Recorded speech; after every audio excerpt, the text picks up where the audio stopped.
Marno sudah terbiasa dengan kematian. Sebagai petugas kamar jenazah, ia berinteraksi dengan orang mati setiap hari. Namun, malam itu berbeda. Ia dan rekannya, Janoko, harus membersihkan dan merangkai kembali potongan tubuh seorang wanita korban mutilasi. Di antara potongan-potongan mengerikan itu, ada satu jari manis yang hilang. Mereka tak menyangka, kehilangan jari itu akan menjadi awal teror yang mengerikan. Kepala korban tiba-tiba melayang di udara. Matanya yang kosong menatap tajam ke arah mereka. Dalam bisikan yang menusuk tulang, hantu wanita itu menuntut jari manisnya kembali dan menunjuk pada seorang pria. Kisah ini bukan sekadar tentang pembunuhan keji, tetapi tentang pembalasan yang datang dari dunia lain. Hantu itu tidak akan tenang sebelum jarinya kembali dan sang pelaku membayar perbuatannya. Dan pembalasan yang datang jauh lebih mengerikan dari apapun yang bisa dibayangkan manusia. Dingin. Hanya itu yang bisa Marno rasakan saat ia menyeka noda darah yang mengering di lantai pualam. Bau karbol yang menyengat dan aroma formalin yang menusuk hidung sudah menjadi bagian dari rutinitasnya. Di usianya yang ke-25 tahun, kamar jenazah Rumah Sakit Dr. Suetomo, Surabaya, sudah menjadi rumah keduanya. Ia telah bekerja di sana selama 5 tahun, terbiasa dengan keheningan yang menakutkan dan kehadiran kematian yang konstan. Di sudut ruangan, Janoko, rekannya yang usianya jauh di atasnya, sedang memoles sebuah meja besi. Pria parubaya itu sudah mengabdikan separuh hidupnya di tempat itu. Kerut-kerut di wajahnya bercerita lebih banyak daripada kata-kata. Ia adalah sosok yang pendiam, tetapi matanya selalu menyimpan ketenangan yang aneh, seolah ia telah melihat dan menerima semua yang ada di dunia ini. Malam itu, jam menunjukkan pukul 11 malam. Keheningan yang biasa terasa kini terasa lebih berat. Ada firasat aneh yang merayap di bawah kulit Marno. Ia merasa malam itu tidak akan berakhir seperti malam-malam biasa. Lembur lagi kita, no. Gumam Janoko, suaranya serak. Sudah 3 hari ini beritanya bikin bulu kuduk berdiri. Marno mengangguk. Ia tahu apa yang dimaksud Janoko. Berita tentang kasus mutilasi yang menggemparkan Surabaya telah menjadi topik utama di media selama hampir seminggu. Potongan-potongan tubuh seorang wanita ditemukan tersebar di berbagai lokasi di Surabaya Utara. Setiap hari, berita baru muncul, menambah kengerian pada kisah yang sudah mengerikan. Aku harap malam ini cepat selesai, Bang, jawab Marno, tangannya terus bergerak membersihkan lantai. Kasus begini selalu bikin aku nggak bisa tidur. Janoko tersenyum tipis. Wajar. Kita bukan mesin, nomor. Kita cuma manusia yang berhadapan dengan sisi paling gelap dari manusia lain. Suara derit pintu depan memecah keheningan. Langkah-langkah kaki yang berat terdengar mendekat. 2 orang petugas polisi masuk, mendorong sebuah troli besar yang tertutup kain hitam. Di belakang mereka, seorang pria berpakaian rapi dengan tas forensik berjalan dengan ekspresi serius. Marno dan Janoko segera berdiri tegak, membiarkan para petugas lewat. Kain hitam itu terangkat, menampakkan beberapa bungkusan plastik tebal yang berisikan potongan-potongan daging manusia. Marno menelan ludah. Ini adalah realitas yang ia hadapi setiap hari, tetapi kali ini terasa berbeda. Ada sesuatu yang lebih brutal, lebih keji, dari apa yang pernah ia lihat. Petugas forensik itu menunjuk ke arah bungkusan-bungkusan itu. Ini semua potongan tubuh korban mutilasi. Kami sudah mengamankannya. Tolong kalian bersihkan dan susun kembali sebisa mungkin. Tim forensik akan datang besok pagi untuk pemeriksaan lebih lanjut. Setelah memberikan instruksi, para petugas dan ahli forensik itu pergi, meninggalkan Marno dan Janoko bersama bungkusan-bungkusan itu. Bau anyir darah, yang entah mengapa terasa lebih pekat dari biasanya, mulai memenuhi ruangan. Marno berjalan mendekat, mengambil salah satu bungkusan yang tampak lebih kecil. Ia membukanya. Dan yang ia lihat adalah sebuah kepala. Kepala seorang wanita muda. Wajahnya pucat pasi, matanya terbuka, menatap langit-langit dengan kekosongan yang mengerikan. Rambutnya yang panjang dan hitam acak-acakan. Marno menghela napas. Ia mencoba untuk tidak terlalu peduli, seperti yang sudah ia pelajari selama ini. Ini hanya pekerjaan, pikirnya. Namun, ada sesuatu di mata wanita itu yang mengganggunya. Seolah-olah, bahkan dalam kematian, ada sebuah cerita yang belum selesai. Janoko datang mendekat, menepuk pundak Marno. Sudah, nomor, kita mulai saja. Semakin cepat kita mulai, semakin cepat kita selesai. Mereka berdua mulai bekerja. Dengan sarung tangan lateks dan hati-hati, mereka membuka satu persatu bungkusan plastik. Potongan tangan, potongan kaki, torso, semua terpisah. Marno memulai dari potongan yang paling besar, sementara Janoko fokus pada bagian-bagian kecil. Malam dingin di kamar jenazah itu terasa semakin mencekam. Bukan karena udara, melainkan karena tugas yang ada di depan mata mereka. Mereka bukan lagi hanya petugas kebersihan jenazah, tetapi sekarang mereka adalah orang pertama yang harus menyatukan kembali potongan-potongan hidup yang hancur. Marno menarik napas dalam-dalam, mencoba mengendalikan rasa mual yang tiba-tiba datang. Ia meletakkan kepala korban di atas baki stainless steel, memisahkannya dari bungkusan plastik. Cahaya lampu neon di atas kepala memantulkan kilauan dingin di permukaan baki, membuat pemandangan itu terasa semakin nyata dan mengerikan.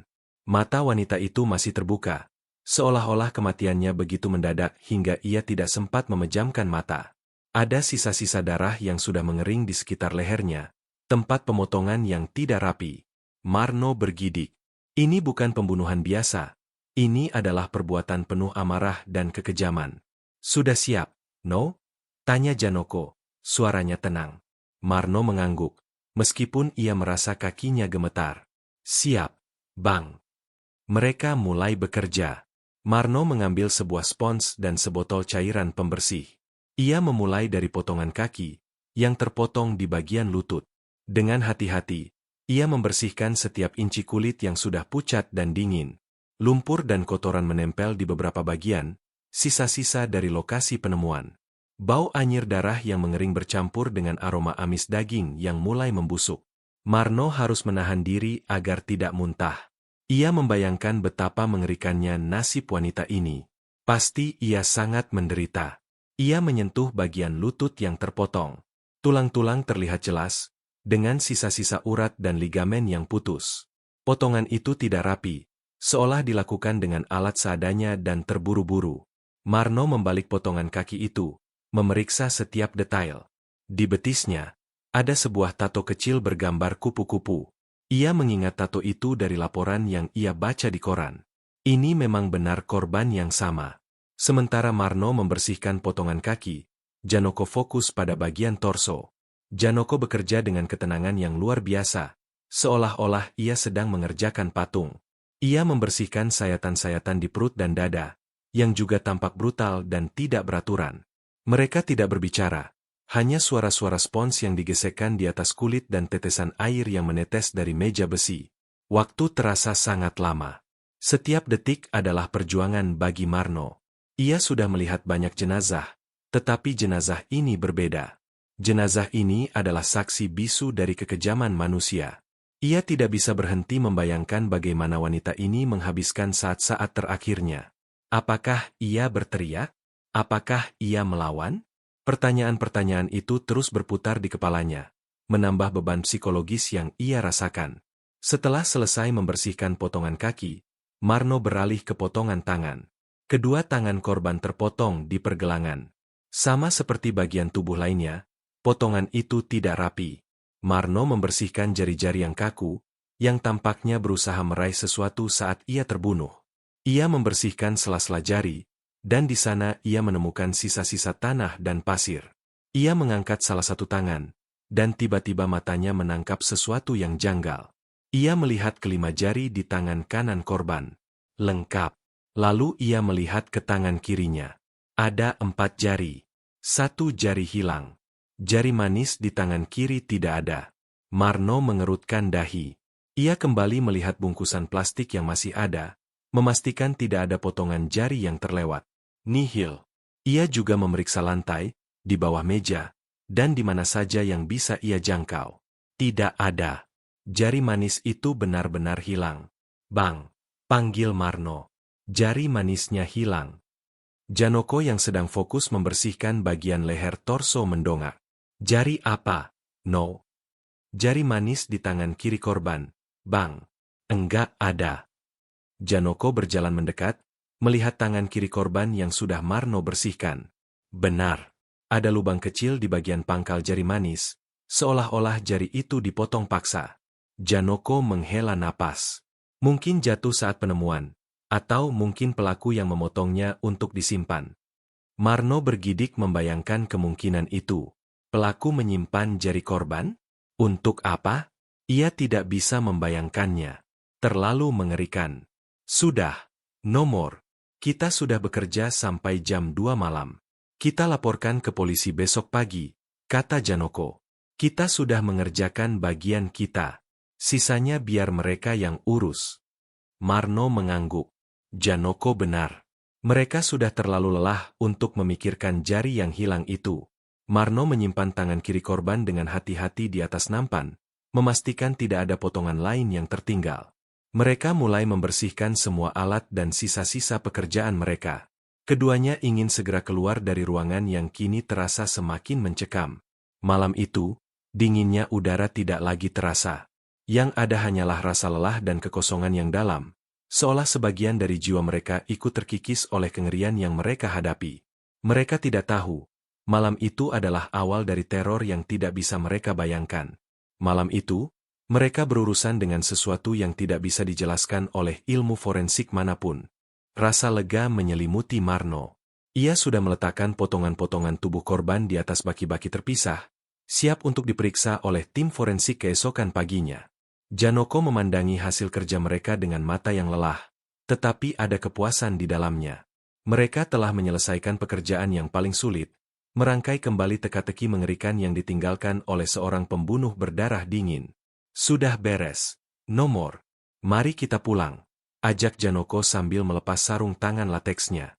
Ia melemparnya ke tempat sampah medis dan berjalan ke arah wastafel untuk mencuci tangannya. Marno mengangguk. Ia juga melepas sarung tangannya. Perasaan lengket dan dingin masih terasa di kulit tangannya, seolah sisa-sisa dari sentuhan pada jenazah masih menempel. Ia mencuci tangannya dengan sabun antibakteri, mencium bau amis yang masih tercium tipis, sekuat apapun ia menggosoknya. Saat mereka berdua sedang bersiap, Marno teringat sesuatu. Jari manis yang hilang. Ia masih merasa gelisah tentang hal itu. Ia memutuskan untuk mencoba mencari sekali lagi. Hanya untuk memastikan. Bang, aku mau cek sekali lagi, kata Marno. Barangkali jari itu terselip. Janoko hanya mengangguk, tidak terlalu antusias. Ya sudah, nomor. Tapi jangan lama-lama. Besok pagi kita harus kembali untuk laporan. Marno berjongkok, menyapu matanya ke seluruh permukaan lantai. Ia melihat ke bawah meja besi, di antara baki-baki yang kosong, di balik lemari. Tetapi tidak ada apapun. Ia bahkan memeriksa tempat sampah medis, mengaduk-aduk sarung tangan kotor dan sisa-sisa perban. Jari itu tidak ada. Sama sekali tidak ada jejaknya. Tidak ada, Bang, kata Marno, suaranya terdengar pasrah. Sudah, nomor. Jangan dipaksakan, jawab Janoko. Mungkin jari itu sudah diambil pelaku sebelum dia membuang potongan tubuhnya. Kita tidak bisa berbuat apa-apa lagi. Marno menghela napas. Benar juga. Mengapa seorang pelaku menyimpan jari manis korbannya? Marno tidak bisa menemukan jawaban yang masuk akal. Mungkin ini adalah bagian dari ritual yang aneh, atau mungkin hanya kenang-kenangan yang menjijikan. Pikiran-pikiran itu membuatnya merasa tidak nyaman. Janoko mematikan lampu utama, hanya menyisakan lampu darurat yang remang-remang di sudut ruangan. Bayangan panjang menari-nari di dinding, menciptakan suasana yang lebih seram dari sebelumnya. Marno meraih tasnya dan berjalan ke arah pintu. Saat ia hendak membuka pintu, tangannya berhenti. Ia merasakan hawa dingin yang luar biasa. Bukan dinginnya pendingin ruangan, tapi dingin yang menusuk tulang, seolah-olah ia baru saja melangkah ke dalam freezer. Bulu kuduknya meremang. Janoko, yang berdiri di belakangnya, juga merasakan hal yang sama. Kenapa? No, bisiknya. Marno mencoba memutar kenop pintu, tapi pegangannya terasa beku dan tidak mau berputar. Ia mencoba lagi dengan lebih kuat, tetapi pintu itu terkunci rapat. Terkunci, Bang, kata Marno. Tadi kita tidak menguncinya. Janoko berjalan ke depan, mencoba kenop pintu itu sendiri. Aneh, padahal tadi tidak dikunci. Tiba-tiba, suara derit metalik terdengar dari sudut ruangan. Marno dan Janoko menoleh. Itu adalah suara baki stainless steel yang bergeser. Jantung mereka berdegup lebih kencang. Mereka saling pandang. Mata mereka dipenuhi rasa takut yang nyata. Suara itu disusul oleh bisikan samar. Sangat pelan, nyaris tak terdengar. Bisikan itu terdengar seperti gerutuan dan gumaman, tetapi tidak ada satupun kata yang bisa dimengerti. Bisikan itu tidak datang dari luar, tetapi dari dalam ruangan itu sendiri. Marno dan Janoko berdiri kaku di depan pintu, tidak berani bergerak. Di tengah keheningan yang mencekam, tiba-tiba terdengar suara langkah-langkah kaki yang menyeret di lantai. Marno menoleh ke arah meja tempat potongan-potongan tubuh itu berada. Dalam cahaya remang-remang, ia bisa melihat bayangan yang bergerak. Bukan bayangan mereka, tapi bayangan lain. Bayangan itu samar, tetapi bentuknya menyerupai tubuh manusia. Mereka menyadari bahwa mereka tidak sendirian. Ada sesuatu di ruangan itu bersama mereka. Sesuatu yang tidak terlihat, tetapi kehadirannya terasa sangat kuat. Bisikan itu semakin keras, dan kini Marno bisa mendengar beberapa kata yang diulang-ulang. Di mana? Di mana? Bisik suara itu, terdengar putus-putus dan serak. Keringat dingin membasahi dahi Marno. Ia menoleh ke arah Janoko, yang wajahnya pucat pasi. Janoko mengangkat tangannya, menyuruh Marno untuk diam. Tiba-tiba, baki berisi kepala korban di atas meja bergeser dengan suara keras. Suara itu begitu nyaring di keheningan ruangan. Marno dan Janoko menutup mulut mereka, menahan napas. Mereka hanya bisa berdoa agar ini semua hanya imajinasi mereka, hanya ilusi yang disebabkan oleh kelelahan. Tapi mereka tahu, ini nyata. Mereka terkunci di dalam kamar jenazah, bersama dengan sisa-sisa dari kejahatan yang keji, dan sesuatu yang telah bangkit dari kematian. Dingin yang mencekam itu semakin kuat, menusuk Marno hingga ke tulang. Ia dan Janoko berdiri kaku, mata mereka terpaku pada bayangan-bayangan yang menari di dinding. Bunyi baki stainless steel yang bergeser tadi kini disusul oleh suara bisikan yang lebih jelas, lebih dekat. Bisikan itu terdengar seperti gumaman yang dipaksakan keluar dari tenggorokan yang rusak. Di mana? J.A.R.I. Ku. Suara itu serak, seperti gesekan pasir, terdengar bergetar dengan amarah dan penderitaan yang tak terlukiskan. Keringat dingin membasahi dahi Marno. Ia menoleh ke arah Janoko, yang wajahnya sudah sepucat kertas. Janoko mengangkat tangannya, memberi isyarat agar mereka tetap diam, tidak bergerak sedikitpun. Mereka menahan napas, mencoba untuk tidak membuat suara sekecil apapun. Mereka berharap jika mereka diam, teror itu akan menghilang. Namun, harapan itu sirna saat mereka mendengar suara langkah kaki yang menyeret di lantai marmer. Suara itu semakin dekat, dan Marno bisa merasakan udara di sekitar mereka menjadi lebih berat. Ia merasakan kehadiran yang dingin, kehadiran yang tidak menyenangkan. Ia tahu, sesuatu yang bukan manusia ada di sana, di antara mereka. Tiba-tiba, lampu darurat di sudut ruangan mulai berkedip-kedip, menciptakan efek stroboskopik yang mengerikan. Setiap kedipan memperlihatkan pemandangan yang berbeda, pot-pot tanaman yang berjatuhan, kursi-kursi yang bergeser dengan sendirinya, dan yang paling mengerikan, baki berisi kepala korban di atas meja besi, tampak semakin dekat ke arah mereka. Marno dan Janoko mundur perlahan, mencoba menjauhi meja itu. Kaki mereka gemetar, tetapi mereka terus melangkah mundur hingga punggung mereka menyentuh pintu. Tidak ada jalan keluar. Mereka terjebak. Suara bisikan itu kini berubah menjadi raungan yang nyaring dan penuh dendam. Kembalikan jari manisku. Pada saat itulah, kepala korban di atas baki melayang di udara. Mata yang tadinya kosong kini memancarkan cahaya merah yang mengerikan. Rambutnya yang panjang dan kusam tampak bergerak-gerak seperti ular. Marno menjerit. Suaranya tercekat di tenggorokannya. Ia belum pernah mengalami hal seperti ini. Semua yang ia pelajari tentang sains, tentang kehidupan dan kematian, runtuh di depan matanya. Hantu wanita itu melayang mendekat. Wajahnya yang pucat dan rusak kini terlihat jelas di bawah cahaya yang berkedip. Marno bisa melihat urat-urat yang menonjol di lehernya, bekas pemotongan yang keji. Hantu itu membuka mulutnya, dan sebuah suara menggelegar keluar. Kau harus mengembalikannya. Kau harus mencarinya. Dia yang mengambilnya. Hantu itu mengarahkan jarinya yang hanya berjumlah 4 ke arah Marno, menunjuk dengan jari telunjuknya. Kemudian, hantu itu menunjuk ke arah potret di dinding yang menunjukkan gambar beberapa dokter. Jari hantu itu bergetar, menunjuk ke salah satu dokter yang baru saja bergabung dengan rumah sakit.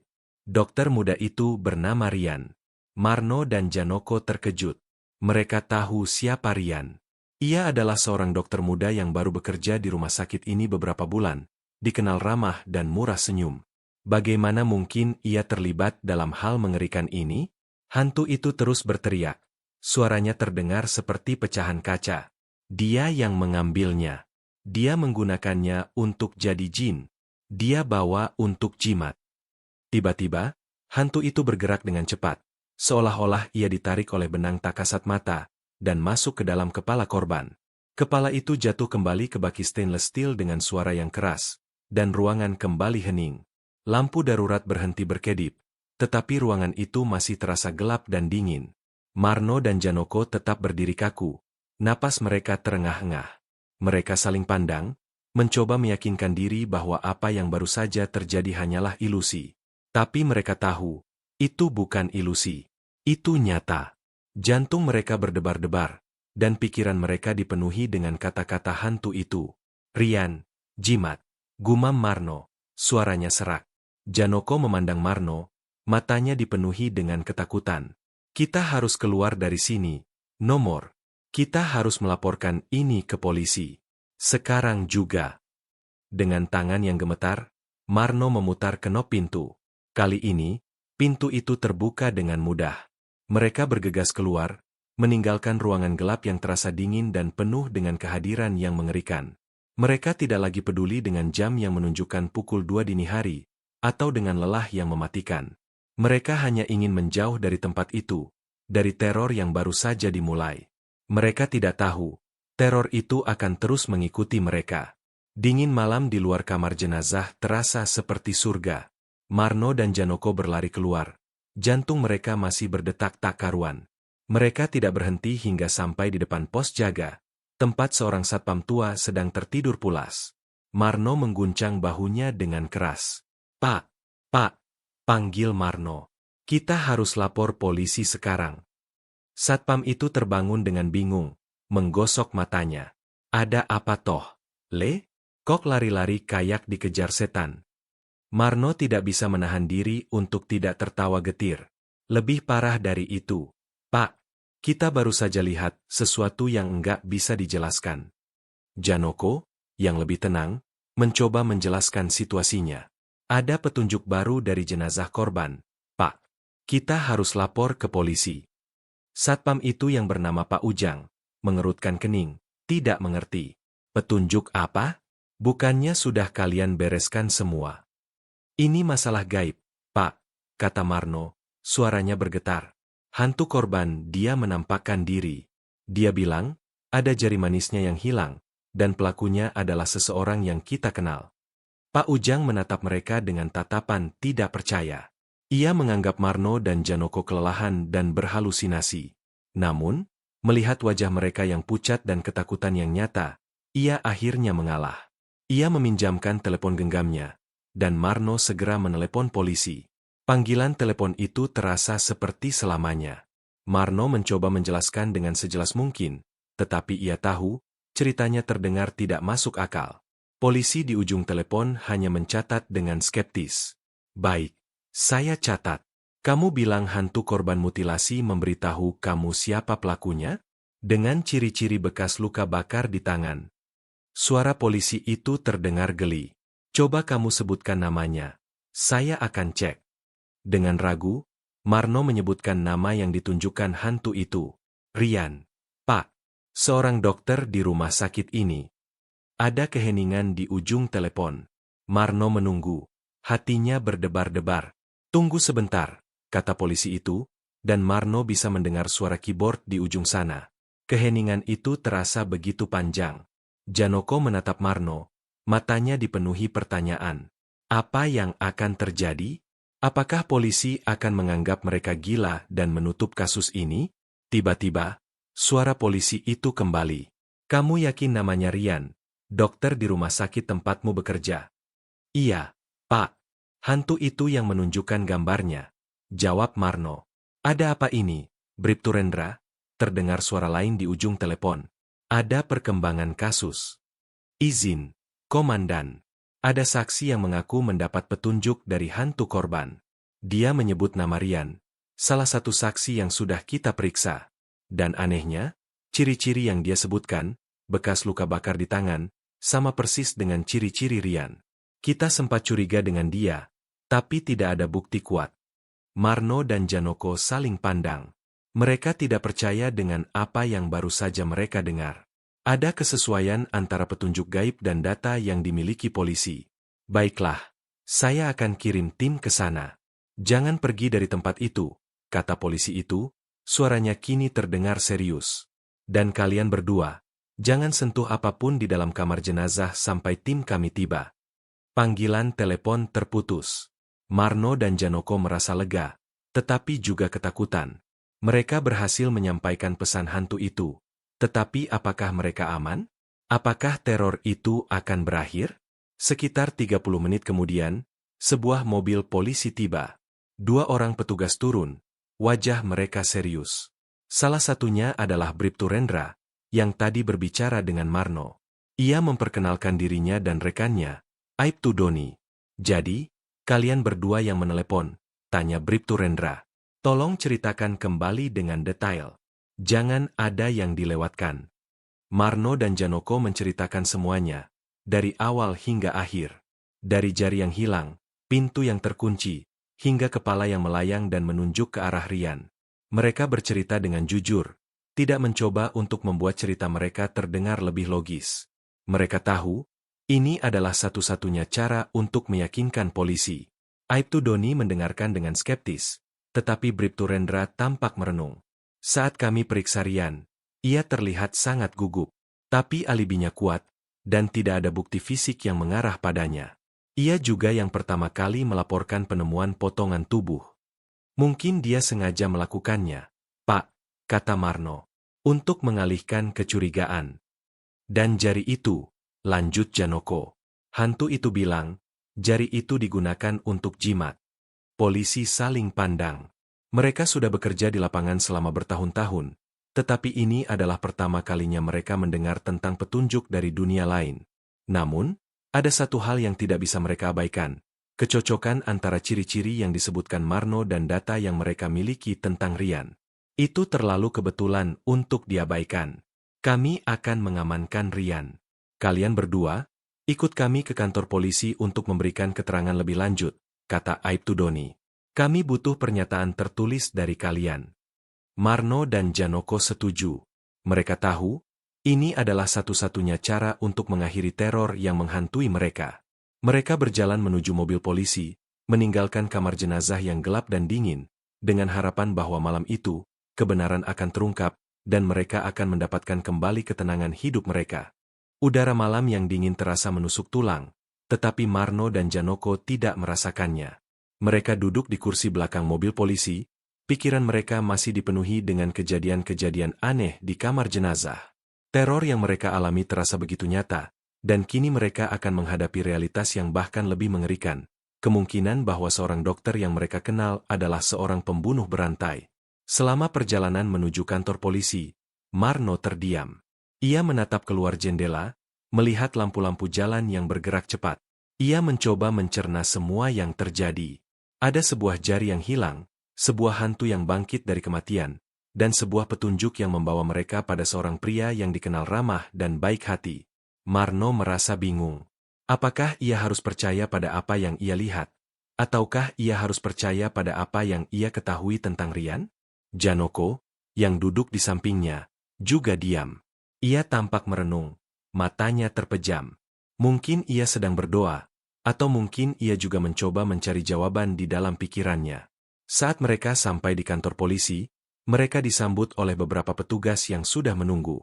Mereka segera dibawa ke sebuah ruangan interogasi, tempat mereka diminta untuk menceritakan kembali cerita mereka. Marno dan Janoko menceritakan semuanya dari awal, dari jari yang hilang hingga kepala yang melayang. Mereka berbicara dengan jujur, tidak mencoba untuk mengubah cerita mereka menjadi lebih logis. Mereka tahu, ini adalah satu-satunya kesempatan untuk meyakinkan polisi. Jadi, kalian berdua yakin bahwa itu bukan halusinasi? Tanya seorang penyidik yang tampak skeptis. Kami yakin, Pak, jawab Marno. Kami berdua melihatnya. Kami berdua mendengarnya. Penyidik itu melihat ke arah rekannya, mengangkat alisnya. Dan kalian bilang dia menunjuk pada seorang dokter di rumah sakit kalian? Dengan nama Rian. Iya, Pak. Hantu itu yang menunjukkan gambarnya, kata Janoko. Dia juga bilang, jari itu digunakan sebagai jimat. Untuk ilmu hitam. Penyidik itu tertawa kecil, seperti menganggap cerita mereka lucu. Jimat? Kamu yakin? Itu yang dia katakan, Pak, jawab Marno. Dia menuntut keadilan. Dia menuntut agar jari itu dikembalikan. Tiba-tiba, pintu ruangan terbuka. Seorang petugas masuk, wajahnya tampak tegang. Ia mendekati penyidik dan berbisik di telinganya. Marno dan Janoko tidak bisa mendengar apa yang dikatakan, tetapi mereka bisa melihat ekspresi penyidik itu berubah dari skeptis menjadi terkejut. Penyidik itu mengangguk, lalu berbalik ke arah Marno dan Janoko. Rian sudah kita amankan. Saat kita tangkap, dia sedang memegang sebuah kotak kecil di tangannya. Dia mencoba menyembunyikannya, tapi kami berhasil merebutnya. Jantung Marno berdegup kencang. Ia tahu apa yang ada di dalam kotak itu. Apa isinya, Pak? Tanya Marno. Suaranya tercekat. Penyidik itu menatap Marno dengan mata serius. Kami belum membukanya. Tapi sepertinya, apa yang kalian katakan mungkin ada benarnya. Penyidik itu lalu meminta Marno dan Janoko menunggu di ruang tunggu. Mereka tidak tahu apa yang terjadi di ruangan interogasi, tetapi mereka bisa merasakan ketegangan yang merayap di seluruh kantor polisi. Mereka mendengar suara-suara yang keras dari dalam ruangan, suara bentakan, dan suara-suara lain yang tidak bisa mereka identifikasi. Beberapa jam kemudian, seorang polisi lain datang menghampiri mereka. Wajahnya tampak lelah, tetapi ada senyuman tipis di bibirnya. Terima kasih atas bantuan kalian, katanya. Kalian bisa pulang sekarang. Kami akan menghubungi kalian lagi jika ada perkembangan. Apa yang terjadi, Pak? Tanya Janoko. Polisi itu mengangguk. Rian sudah mengaku. Dia yang membunuh korban. Marno dan Janoko merasa lega, tetapi juga sedih. Mereka tidak bisa membayangkan bagaimana seseorang bisa melakukan perbuatan sekeji itu. Bagaimana dengan jari itu, Pak? Tanya Marno. Polisi itu terdiam sejenak. Kami temukan di dalam kotak yang dia genggam. Jari manis. Dia menggunakannya sebagai jimat. Marno dan Janoko saling pandang. Ternyata, semua yang mereka lihat dan dengar dari hantu itu adalah kenyataan. Kepercayaan mereka pada akal sehat mereka sendiri sempat goyah, tetapi sekarang mereka tahu, ada hal-hal di dunia ini yang tidak bisa dijelaskan oleh logika dan ilmu pengetahuan. Mereka telah menjadi saksi dari keadilan yang datang dari dunia lain, sebuah keadilan yang tidak bisa mereka bayangkan. Mereka pulang dalam keheningan yang berbeda. Keheningan itu bukan lagi diisi oleh ketakutan, melainkan oleh kekaguman dan pemahaman yang mendalam. Mereka telah melewati sebuah pengalaman yang akan mengubah hidup mereka selamanya, pengalaman yang mengajarkan mereka bahwa terkadang, kebenaran tidak hanya ditemukan di dalam bukti fisik, tetapi juga di dalam bisikan-bisikan dari dunia yang tak terlihat. Fajar mulai menyingsing saat Marno dan Janoko keluar dari kantor polisi. Langit Surabaya masih terlihat gelap, tetapi ada semburat jingga di ufuk timur. Marno merasakan kelegaan yang luar biasa. Beban yang selama ini menekan dadanya, ketakutan yang menghantuinya, kini terasa sedikit terangkat. Pelaku sudah tertangkap. Keberanian mereka untuk melaporkan hal yang tidak masuk akal membuahkan hasil. Mereka berjalan dalam diam menuju sebuah warung kopi di pinggir jalan. Mereka butuh sesuatu yang hangat untuk menghangatkan tubuh dan pikiran mereka. Saat segelas kopi panas sudah berada di tangan mereka, Marno memandang Janoko. Gila, Bang, gumam Marno, suaranya serak. Enggak nyangka. Rian. Janoko hanya mengangguk, menyesap kopinya perlahan. Dunia ini memang penuh kejutan. Nomor. Orang yang kita anggap baik, bisa jadi menyimpan sisi gelap yang tidak pernah kita bayangkan. Marno menghela napas. Ia tidak bisa berhenti membayangkan wajah Rian, pria muda yang selalu tersenyum ramah dan menyapa mereka dengan sopan. Bagaimana mungkin di balik senyum itu, tersembunyi kekejaman yang luar biasa? Pikiran itu mengganggunya. Ia jadi bertanya-tanya, apakah ia bisa lagi mempercayai orang lain? Apa benar dia pakai jari itu untuk jimat? Bang? Tanya Marno. Janoko mengangkat bahu. Polisi sudah bilang begitu. Mereka juga bilang Rian sudah mengakui semuanya. Mungkin ilmu hitam itu yang membuatnya berani melakukan hal sekeji itu. Atau mungkin, memang dasarnya dia sudah keji. Mereka terdiam lagi, tenggelam dalam pikiran masing-masing. Marno memikirkan hantu wanita itu. Apakah ia sudah tenang sekarang? Apakah dengan tertangkapnya pelaku, ia sudah bisa beristirahat dengan damai? Marno berharap demikian. Ia tidak ingin lagi melihat kepala yang melayang atau mendengar bisikan yang mengerikan. Ia hanya ingin kembali ke rutinitas normalnya, di mana ia hanya berurusan dengan jenazah yang sudah tidak bisa berbuat apa-apa lagi. Namun, perasaan gelisah itu masih ada. Rasanya seperti ada pekerjaan yang belum selesai. Ia tahu, Rian sudah tertangkap. Tetapi, ada sesuatu yang masih mengganjal. Hantu itu tidak hanya menuntut agar pelaku ditemukan, tetapi juga agar jari manisnya dikembalikan. Polisi bilang jari itu sudah ditemukan. Tetapi apakah itu sudah cukup untuk menenangkan hantu itu? 2 hari berlalu. Kehidupan Marno dan Janoko kembali normal. Mereka bekerja seperti biasa, meskipun kadang-kadang mereka masih bergidik saat melewati kamar jenazah. Suasana di rumah sakit masih ramai memperbincangkan kasus Rian. Banyak yang tidak percaya bahwa seorang dokter muda yang cerdas dan ramah bisa menjadi pelaku mutilasi. Berita tentang Rian menjadi viral.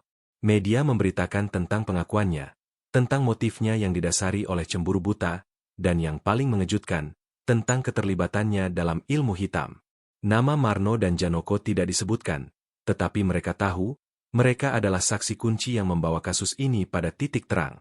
Suatu malam, saat Marno sedang bersiap untuk pulang, ponselnya berdering.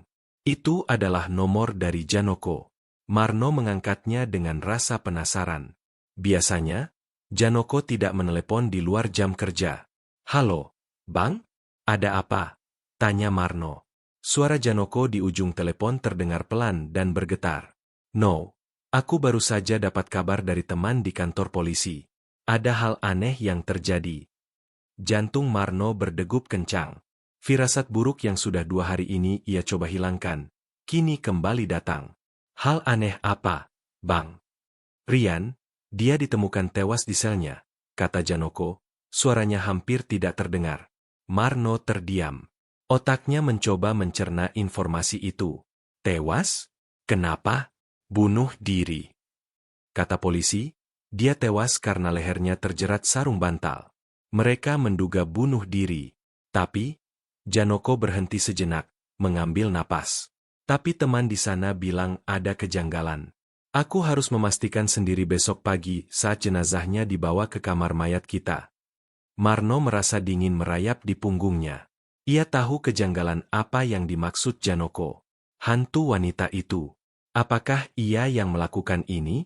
Apakah ia yang mengambil nyawa Rian? Malam itu, Marno tidak bisa tidur. Ia berbaring di tempat tidurnya. Matanya menatap langit-langit. Pikirannya kembali ke kamar jenazah, ke kepala yang melayang, dan kebisikan yang menuntut keadilan.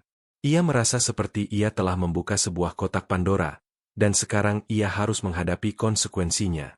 Ia tahu, esok hari, ia akan kembali ke kamar jenazah, dan kali ini, ia akan berhadapan dengan jenazah orang yang telah ia bantu tangkap. Dan ia yakin, itu bukanlah akhir dari cerita. Itu hanyalah babak baru dari teror yang tak terduga. Marno tidak bisa tidur semalaman. Matanya terus terbuka, menatap kegelapan di dalam kamarnya. Pikiran tentang Rian yang tewas di dalam selnya terus berputar di benaknya. Bunuh diri? Ia tidak percaya. Ada sesuatu yang tidak beres. Ia merasa bahwa ini adalah ulah hantu wanita itu. Pembalasan yang belum selesai. Saat pagi menjelang, Marno bergegas ke rumah sakit. Ia ingin segera bertemu dengan Janoko. Ia ingin mendengar kabar langsung dari temannya itu. Ia juga tidak bisa menahan rasa penasarannya untuk melihat jenazah Rian. Bagaimanapun, Rian adalah orang yang pernah mereka kenal, orang yang telah mereka bantu tangkap. Di ruang istirahat petugas, Marno menemukan Janoko sedang duduk, wajahnya terlihat lelah dan cemas. Begitu melihat Marno, Janoko langsung berdiri. "No, kau sudah dengar kabarnya?" tanya Janoko, suaranya pelan. Marno mengangguk. Ya, Bang. Rian tewas. Jenazahnya akan dibawa ke sini sebentar lagi untuk otopsi, kata Janoko. Aku sudah minta izin untuk melihatnya sebelum otopsi dimulai. Marno dan Janoko menunggu dengan tegang. Tidak lama kemudian, sebuah mobil jenazah tiba. Petugas polisi mengawal peti mati yang dibawa masuk ke dalam kamar jenazah. Marno dan Janoko mengikuti mereka.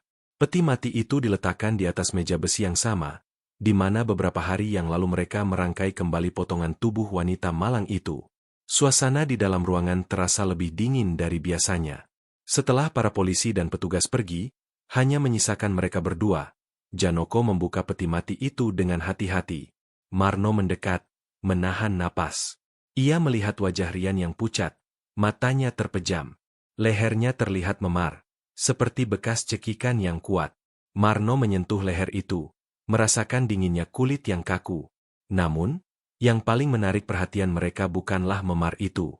Itu adalah tangan kanan Rian. Marno melihat ke arah tangan itu, dan ia terkejut. Ada sebuah bekas luka bakar di punggung tangannya, persis seperti yang ditunjukkan oleh hantu itu. Tapi yang membuat Marno bergidik adalah gigitan yang dalam di tangan itu. Bekas gigitan itu seolah-olah jari tangan Rian diputus paksa, dan di atas dada Rian, terukir sebuah tulisan. Kau lihat itu, no? Bisik Janoko, suaranya bergetar. Bekas gigitan, itu bukan dari manusia. Marno mengangguk. Ia tidak bisa menyangkalnya. Bekas gigitan itu terlalu besar dan terlalu dalam untuk dibuat oleh manusia. Di atas dada Rian, terukir kata, sudah kubalas, dengan darah. Marno dan Janoko saling pandang. Mereka tahu, ini bukanlah perbuatan manusia. Ini adalah pembalasan yang dilakukan oleh hantu wanita itu. Ia telah menuntut keadilan, dan ia mendapatkannya. Jari manisnya yang hilang telah diambil kembali, dan nyawa pelaku yang telah merenggut nyawanya juga telah diambil. Mereka berdua terdiam, merenungkan apa yang baru saja mereka saksikan. Mereka telah menjadi saksi dari sebuah keadilan yang datang dari dunia lain. Hantu wanita itu telah menuntut balas, dan ia telah melakukannya. Janoko menutup peti mati itu, dan mereka berdua keluar dari ruangan itu. Di luar, matahari sudah bersinar terang, tetapi dunia mereka terasa lebih gelap dari sebelumnya. Mereka tahu, pengalaman ini akan mengubah hidup mereka selamanya. Mereka telah melihat sisi tergelap dari manusia, dan mereka telah melihat sisi tergelap dari dunia gaib. Mereka tidak lagi takut, tetapi mereka merasakan sebuah ketenangan yang aneh. Mereka tahu, kisah ini sudah selesai. Keadilan sudah ditegakkan, di dunia nyata maupun di dunia gaib. Saat mereka berjalan keluar dari rumah sakit, Marno menoleh ke belakang, melihat kamar jenazah yang hening. Ia merasa ada kehadiran yang lembut, seperti ucapan terima kasih yang tidak terucap. Ia tahu, hantu wanita itu sudah tenang. Ia sudah beristirahat dengan damai. Marno dan Janoko berjalan beriringan, meninggalkan rumah sakit itu. Mereka tidak tahu apa yang akan terjadi di masa depan, tetapi mereka tahu satu hal, mereka akan selalu bersama, menghadapi apapun yang datang. Karena mereka adalah saksi dari sebuah cerita horor yang lebih nyata dari yang pernah mereka bayangkan. Sinar mentari pagi terasa asing di mata Marno. Ia dan Janoko berjalan keluar dari rumah sakit, meninggalkan bau karbol dan formalin yang menjadi teman sehari-hari mereka. Udara pagi yang segar seharusnya membawa kelegaan, namun yang mereka rasakan justru hampa dan lelah. Cerita mereka telah sampai pada babak akhir yang tak terduga, dan mereka tidak tahu bagaimana harus mencernanya. Semua sudah berakhir, Bang, kata Marno, suaranya pelan. Pelakunya sudah tewas. Janoko mengangguk, matanya menatap kosong ke jalanan yang mulai ramai. Ya, tapi tidak dengan cara yang kita bayangkan. Ia berhenti sejenak. Aku tidak tahu harus merasa apa. Lega karena semua sudah selesai, atau takut karena kita sudah berhadapan dengan sesuatu yang di luar nalar. Mereka berdua berjalan menuju warung nasi pecel langganan mereka. Sepanjang jalan, pikiran Marno terus kembali pada pemandangan di kamar jenazah. Rian yang tewas dengan bekas gigitan di tangan dan pesan berdarah di dadanya. Itu bukanlah hal yang bisa dijelaskan.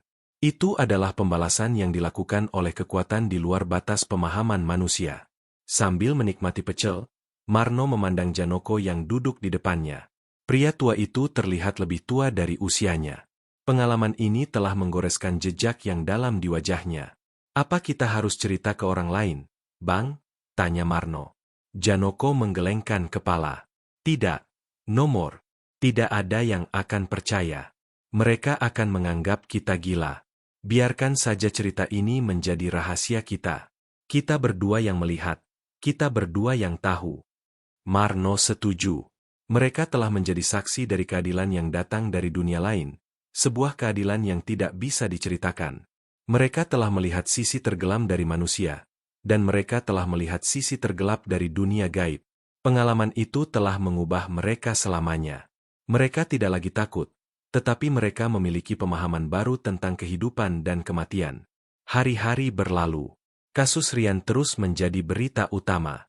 Polisi menutup kasus ini sebagai bunuh diri, meskipun ada kejanggalan yang mereka sendiri tidak bisa jelaskan. Laporan forensik tidak menemukan jejak orang lain di sel Rian, tetapi mereka juga tidak bisa menjelaskan bekas gigitan yang aneh di tangan Rian. Polisi merahasiakan detail tentang bekas gigitan itu dari publik, sehingga tidak ada yang tahu tentang pembalasan yang mengerikan itu. Marno dan Janoko kembali ke rutinitas mereka.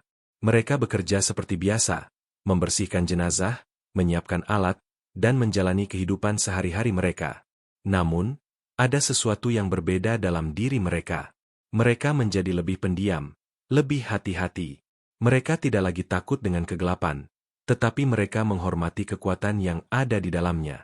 Suatu malam, saat mereka sedang membereskan kamar jenazah, Marno merasakan hawa dingin yang familiar. Ia menoleh ke arah meja tempat potongan tubuh wanita itu terbaring.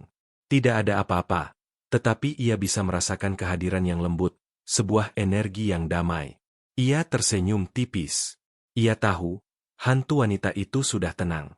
Ia telah mendapatkan apa yang ia inginkan. Di sebuah makam di Surabaya Utara, seorang wanita paruh baya sedang duduk, menaburkan bunga di atas pusara yang masih baru. Itu adalah makam putrinya, korban mutilasi yang tragis. Ia masih tidak bisa menerima kenyataan bahwa putrinya pergi dengan cara yang mengerikan. Ia tahu pelakunya sudah tewas, tetapi ia masih merasa hampa. Tiba-tiba, ia merasakan hawa dingin yang aneh di sekitarnya. Bukan dingin yang membuat bulu kuduk berdiri, tetapi dingin yang menenangkan. Ia melihat ke arah pusara, dan di sana, ia melihat sebuah cahaya kecil yang berkedip, seperti kunang-kunang. Cahaya itu berputar-putar di atas batu nisan, seolah mengucapkan selamat tinggal, lalu menghilang. Wanita itu tersenyum. Ia tidak tahu mengapa, tetapi ia merasa damai. Seolah-olah, putrinya datang untuk memberitahunya bahwa ia sudah tenang. Ia tidak tahu bahwa ada dua orang pemuda yang telah membantu putrinya mendapatkan keadilan. Keadilan yang tidak bisa dijangkau oleh manusia. Ia hanya tahu bahwa malam itu, ia bisa tidur nyenyak untuk pertama kalinya sejak putrinya pergi. Di kamar jenazah, Marno dan Janoko saling pandang. Mereka tahu, kisah ini telah berakhir. Mereka telah menjadi saksi dari sebuah cerita horor yang lebih nyata dari yang pernah mereka bayangkan. Sebuah cerita yang akan selalu mereka simpan di dalam hati mereka. Hujan deras turun membasahi kota Surabaya. Malam itu, di kamar jenazah, Marno dan Janoko sedang mengecek inventaris. Suara rintik hujan di atap dan gemuruh guntur menciptakan suasana yang lebih dingin dan mencekam dari biasanya. Sudah hampir 2 minggu sejak kasus Rian. Kehidupan mereka kembali ke normal, tetapi ada sesuatu yang berbeda. Mereka tidak lagi bisa melihat kamar jenazah hanya sebagai tempat kerja. Ia telah menjadi saksi bisu dari sebuah cerita horor yang tak terduga. Kau tahu, no, kata Janoko, memecah keheningan. Aku masih sering memikirkan kejadian itu. Marno mengangguk. Aku juga, Bang. Terutama tentang bekas gigitan itu. Aku tidak bisa berhenti membayangkan bagaimana hantu itu mengambil kembali jarinya. Janoko terdiam, ia pun membayangkan hal yang sama. Mereka berdua telah menyaksikan sesuatu yang tidak bisa dijelaskan oleh ilmu pengetahuan manapun. Itu adalah bukti nyata dari keberadaan dunia lain. Tiba-tiba, ponsel Marno berdering. Itu adalah nomor tidak dikenal. Marno ragu-ragu sejenak, lalu mengangkatnya. Halo. Suara seorang pria di ujung telepon terdengar gugup. Apakah ini petugas kamar jenazah RS Dr. Soetomo? Iya, saya Marno. Ada apa ya? Saya polisi, yang menangani kasus Rian, kata pria itu. Saya tidak bisa tidur sejak kejadian itu. Saya harus menceritakan sesuatu pada kalian. Marno dan Janoko saling pandang. Mereka tahu, ada sesuatu yang tidak beres. Saya tahu, ini terdengar gila, lanjut pria itu, suaranya bergetar. Tapi saya yang menemukan jenazah Rian di selnya. Laporan menyebutkan dia bunuh diri. Tapi, ada yang aneh. Saya tidak bisa tidur karena kejanggalan itu. Jantung Marno berdegup kencang. Ia mengisyaratkan Janoko untuk mendekat. Mereka berdua mendengarkan dengan seksama. Saat kami periksa jenazahnya, ada tulisan di dadanya yang diukir dengan darah. Sudah kubalas, kata pria itu. Saya sudah periksa sidik jari. Tidak ada sidik jari lain selain Rian di selnya. Tapi saya tidak bisa menjelaskan bagaimana tulisan itu bisa ada. Dan yang paling aneh, jari-jari di tangan kanannya, ada bekas gigitan. Itu bukan gigitan manusia, lebih seperti gigitan hewan buas. Dan di jari manisnya, ada luka yang menunjukkan kalau jarinya dicabut paksa. Marno dan Janoko terdiam. Mereka tahu, semua yang dikatakan polisi itu adalah kenyataan. Hantu itu tidak hanya mengambil nyawa Rian, tetapi juga mengambil kembali jarinya. Kami sudah coba merahasiakan hal ini, kata polisi itu. Tapi saya tidak bisa menyimpannya sendiri. Saya harus menceritakan ini kepada kalian. Kalian yang membawa kami pada kasus ini, dan saya merasa kalian berdua yang harus tahu kebenaran di baliknya. Saya tahu, ini adalah balasan dari arwah korban. Marno merasakan hawa dingin merayap di punggungnya. Ia tidak lagi ragu. Itu adalah pembalasan yang mengerikan. Hantu itu tidak hanya menginginkan keadilan, tetapi juga pembalasan yang setimpal. Setelah menutup telepon, Marno menatap Janoko. Mereka berdua tahu, pengalaman ini tidak akan pernah mereka lupakan. Mereka telah berurusan dengan sesuatu yang lebih besar dari diri mereka. Mereka telah menjadi saksi dari sebuah kebenaran yang mengerikan. Sebuah kebenaran yang akan selalu menghantui mereka. Kita harus berhati-hati, Bang, kata Marno. Kita tidak tahu apa lagi yang akan terjadi. Ini seperti membuka kotak Pandora. Janoko mengangguk, matanya menatap ke arah meja besi di sudut ruangan. Aku tidak tahu nomor, tapi yang aku tahu, kita harus selalu ingat. Ada hal-hal di dunia ini yang tidak bisa kita sentuh, tapi kehadirannya terasa. Dan terkadang, mereka bisa menuntut keadilan mereka sendiri. Mereka berdua kembali melanjutkan pekerjaan mereka, tetapi suasana di dalam kamar jenazah terasa lebih berat dari sebelumnya. Hujan di luar semakin deras, seolah-olah alam ikut menangis menyaksikan pembalasan yang mengerikan itu. Dan di tengah kegelapan, Marno tahu, mereka telah menjadi bagian dari sebuah cerita yang lebih gelap dari yang pernah mereka bayangkan. Dingin, bukan karena suhu ruangan, tapi karena realitas yang menyelimuti mereka. Marno dan Janoko saling pandang. Kata-kata dari polisi di telepon masih terngiang-ngiang. Mereka telah menjadi saksi dari sebuah pembalasan yang mengerikan, sebuah akhir yang tidak bisa mereka bayangkan. Malam itu, kamar jenazah terasa lebih sunyi dari biasanya. Hujan di luar sudah berhenti, tetapi gema guntur masih terdengar samar di kejauhan. Janoko berjalan ke sudut ruangan, mengambil sapu dan mulai menyapu lantai. Ia melakukannya dengan gerakan yang lambat dan penuh makna. Seolah-olah, ia sedang mencoba membersihkan sisa-sisa dari kejadian itu, tidak hanya di lantai, tetapi juga di dalam hati mereka. Apa kau pikir kita akan baik-baik saja, Bang? Tanya Marno, suaranya pelan. Janoko berhenti menyapu dan menatap Marno.